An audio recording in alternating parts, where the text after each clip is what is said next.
오늘은 우리가 이사야 9번째 시간으로 은혜의 때라는 제목으로 같이 말씀을 나누도록 하겠습니다.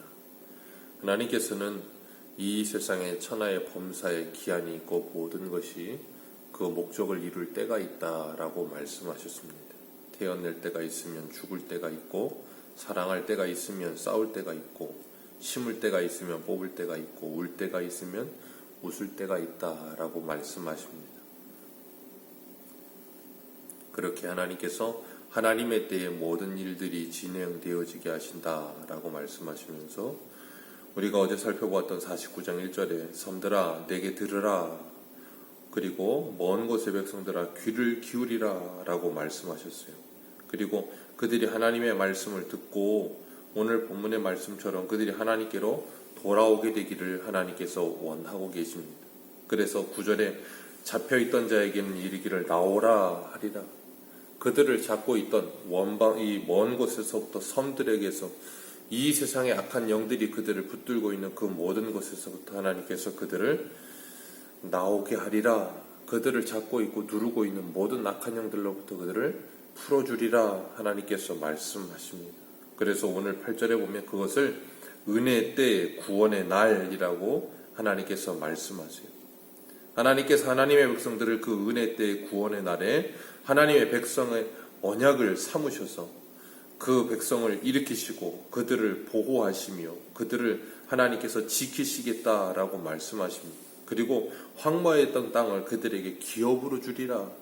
황무하였던 땅을 하나님께서 그들에게 기업으로 주셔서 그 황무하던 땅이 젖과 꿀이 흐르는 땅이 되게 하시겠다라고 하나님께서 약속하시는 겁니다. 사도 바울도 고린도후서 6장 2절에 이르시되 내가 은혜를 베풀 때에 너희에게 듣고 구원의 날에 너를 도왔다 하셨으니 보라 지금은 은혜 받을 만한 때요 보라 지금은 구원의 날이로다 라고 말씀하십니다. 예수 그리스도께서 우리를 십자가에서 대속의 죽음을 죽으심으로 그리고 부활하심으로 우리를 죄의 권세로부터 자유하게 하시고 영벌에서 영생으로 우리를 옮겨주시어서 우리로 하여금 참된 기쁨과 즐거움을 누리게 하신다는 거예요. 그러니까 예수 그리스도를 만나면 하나님의 성령을 받으면 우리에게 참된 안식이 찾아오는 거예요. 그래서 하나님께서 구약의 안식일과 안식년과 희년을 이스라엘 백성들에게 지키며 허락하게 하신 이유는 하나님 안에서 그들이 누리게 될 안식이 무엇인지, 하나님 안에서 그들에게 누리게 될 평안과 기쁨과 즐거움이 무엇인지를 깨닫게 하시기 위한 하나님의 장치였어요.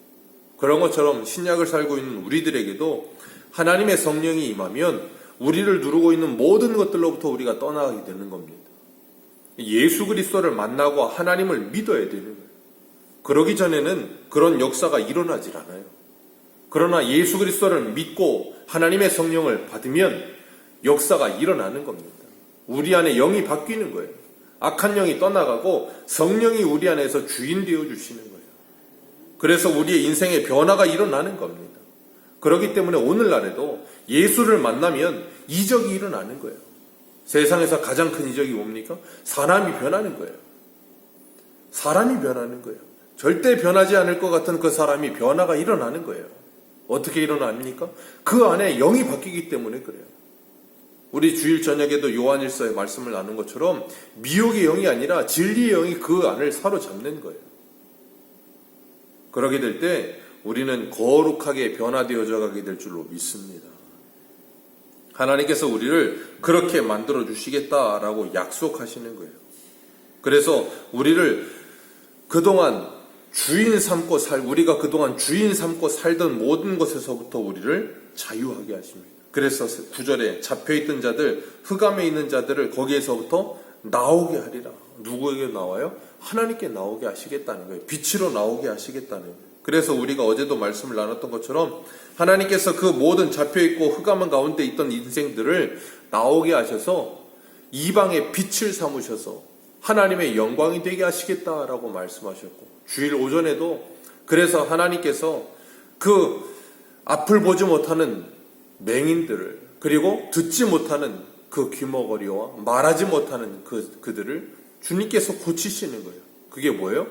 영적으로 그들이 앞을 보지 못하고 듣지 못하고 말하지 못하는 인생들을 풀어주셔서 그들이 예수를 만남으로 참된 진리의 길을 발견하고 그들이 진짜 보아야 할 것을 보고 듣는 놀라운 역사가 일어나게 하시는 거예요. 그러니까 눈이 바뀌면 사람의 인생이 바뀌는 거예요.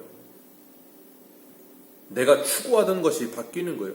내가 소중하게 여기던 가치가 변하는 거예요. 예수를 진짜 만나면 그런 일이 일어나는 겁니다. 하나님께서 이스라엘 백성들을 하나님의 백성의 언약을 삼으신다 그랬어요. 너희를 보호하며 너를 백성의 언약으로 삼으며 라고 말씀하세요. 백성의 언약 백성으로 삼으신다는 게 뭐예요? 예수 그리스도로 말미암아 우리를 하나님의 자녀 삼으신다 그 말이에요. 우리를 하나님의 자녀 삼으시기만 하면 악한 영들이 우리를 건드리지 못하게 될 줄로 믿습니다. 하나님께서 그렇게 언약 백성을 삼으신 이들을 10절에 그들이 줄이거나 목마르지 아니할 것이며 더위와 볕이 그들을 상하지 아니하리니 이는 그들을 긍휼히 여기는 이가 그들을 이끌어 샘의 근원으로 인도할 것이기 때문이라. 하나님께서 이스라엘 백성들을 그렇게 인도하시겠다는 거예요. 먹이시고 입히시고 부족함이 없게. 다윗이 시편 23편 1절에 고백하는 것처럼 여호와는 나의 목자시니 내게 부족함이 없으리로다. 주님께서 이스라엘 백성들을 광야 40년을 인도하시면서도 그들을 배골케 하지 않으셨어요. 그들을 목마르게 하지 않으셨습니다. 그들을 추위와 더위로부터 구름기둥 불기둥으로 지키셨고 만나와 메추라기로 그들을 먹을 것을 주셨고 반석에서 물을 내셔서 그들에게 마실 것을 주셨어요. 부족함이 없게 하시는 하나님께서 오늘도 우리를 부족함이 없게 하실 줄로 믿습니다. 그래서 우리가 하나님의 은혜 가운데 살면서 하나님이 주신 것으로 참된 만족을 누리는 상태를 살게 하시는 거예요. 하나님께서 에덴 동산에서 아담과 하와에게 에덴 동산의 모든 것을 다 허락하셨습니다. 부족함이 없게 하셨어요. 딱 하나 선악과만을 건드리지 말게 하셨어요. 그들이 선악과를 건드린 건 부족해서 건드린 게 아니에요. 모든 게 넘쳤지만 거기에 겨워서 넘지 말아야 될 섬을 넘는 거죠. 그러나 하나님께서는 하나님의 언약 백성들을 그 모든 죄악 가운데서 불러내셔서 그들을 지키시고 인도하시며 그들을 긍휼히 여기시겠다라고 말씀하세요. 오늘도 마찬가지입니다. 이 세상을 살아가면서 10절의 말씀과 같이 줄이거나 목마르고 헐벗은 인생들을 주님께서 찾아가 주시고 그들을 먹이시고 입히시며 인도해 주시겠다. 주님이 약속하시는 거예요. 이스라엘 백성들이 예레미야 2장 10절에 13절에 이스라엘 백성들의 두 가지 죄를 말씀하시죠. 내 백성이 두 가지 악을 행하였나니 생수에 근원된 나를 버린 것과 스스로 웅덩이를 판 것인데 그것은 물을 저축지 못할 터진 웅덩이라. 네, 터진 웅덩이를 파놓고 거기에 물을 채우기 위해 평생을 이리저리 뛰어다니면서 애쓰며 세상 사람들이 딱 그 모양인 거예요. 일평생을 그렇게 살죠. 그러나 참된 만족도 없고 채워짐도 없고 그러니까 늘 헛헛하고 뭔가 부족한 것 같고 줄이고 목마르고 힘든 거예요. 그러니까 그걸 채우기 위해서 이리저리 기웃기웃거리는 거예요. 그러나 하나님께서는 우리를 그렇게 하시지 않겠다 그랬어요. 성령께서 우리 안에 임하시면 우리 안에 모든 것이 채워져요. 우리 안에 참된 만족이 찾아오기 시작하고 하나님의 은혜 가운데서 참된 자족이 일어나기 시작하는 겁니다. 그게 하나님의 영을 받은 사람들의 삶이에요. 하나님께서 우리들을 그렇게 만들어주시겠다라고 말씀하시는 거예요.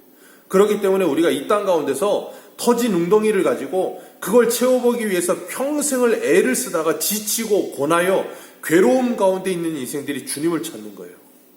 그랬을 때 예수를 만나고 그 인생에 참된 만족이 찾아오면 그들에게 놀라운 역사가 일어나게 되는 것이고 그들이 땅끝까지 이르러 이방의 빛으로 살아가게 되는 거예요. 그게 예수 만난 겁니다. 그러기 전에는 예수 만난 게 아니에요. 그러기 전에는 하나님의 영을 받은 게 아니에요.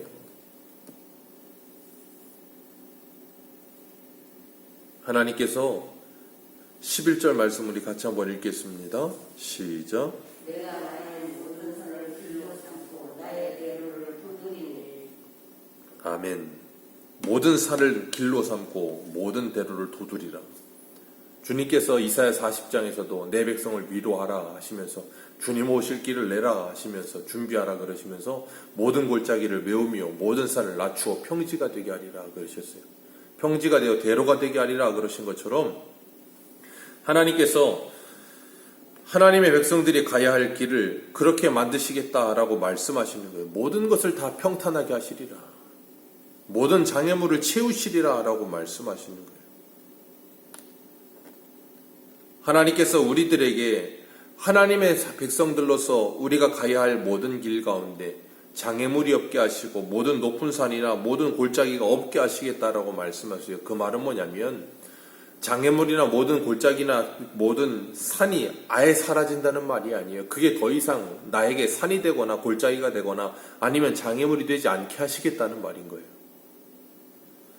시편 119편 165절에 이렇게 말씀하십니다. 주의 법을 사랑하는 자에게는 큰 평안이 있으니 그에게는 장애물이 없으리로다. 주의 법을 사랑하는 자 큰 평안이 임한다는 거예요. 그러면 장애물이 없다는 게 그 말은 뭐냐면 장애물이 있어도 더 이상 장애물이 되지 않는다는 말이에요. 하나님의 성령이 임하면, 그래서 성령의 충만이 임하면 우리에게는 장애물이 없어지는 거예요. 사도행전을 보십시오. 사도들이 성령을 받고 나니까 그들 앞에 얼마나 많은 장애물이 있습니까? 유대인들이 따라다니면서 죽이려고 하고 겁박을 하고 때리고, 사도 바울이 고린도후서 12장에 보면 얼마나 많은 죽을 일을 경험합니까? 유라굴로 광풍을 만나고 수많은 장애물이 있지만 그게 바울에게 장애물이 되지 않아요. 나의 달려갈 길과 주께서 나에게 주신 그 사명을 마치려 하면은 내 생명도 조금도 아까워하지 아니하는 장애물이 없어지는 거예요. 하나님의 영이 임하여 하나님께서 주시는 힘을 공급받으면 어떤 것도 우리의 장애물이 되지 않습니다. 그래서 우리는 날마다 하나님의 성령을 받기 위해 애써야 되고 성령의 충만을 받기 위해 몸부림쳐야 되는 거예요. 그것이 아니면 우리는 이 땅을 살아가면서 능력 있는 성도로서 살 수가 없어요.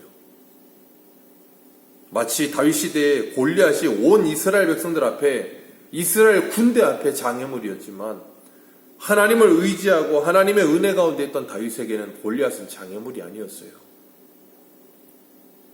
다니엘에게도 사자굴이 장애물이 아니었고 다니엘의 세 친구에게도 풀무불이 장애물이 아니었어요. 오늘 우리에게도 주님께서 우리의 장애물을 장애물 되지 않게 하실 줄로 믿습니다.